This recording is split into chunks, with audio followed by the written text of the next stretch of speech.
অবাক হলেও সত্যি, লন্ডনের মাদাম তুসো জাদুঘরে এবারে নতুন এক বিস্ময়ে গ্রেগসের জনপ্রিয় সসেজ রোল স্থান পেয়েছে, যেখানে সাধারণত স্থান পায় রাজপরিবারের সদস্য, সেলিব্রিটি কিংবা সাংস্কৃতিক প্রতিভারা। তবে সসেজ স্থান পাওয়ার সমালোচনাও উঠেছে বিশ্বঙ্গনে।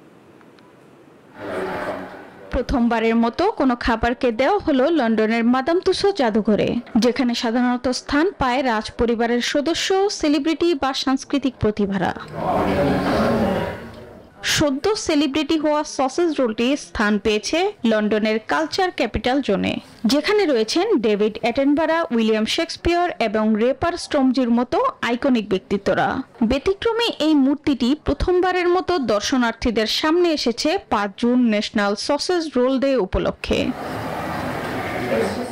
স্ন্যাক্স আইকনটি তৈরিও হয়েছে ঠিক সেই প্রাচীন পদ্ধতিতে মোম দিয়ে, যেভাবে বানানো হয় সেলিব্রিটিদের মূর্তি।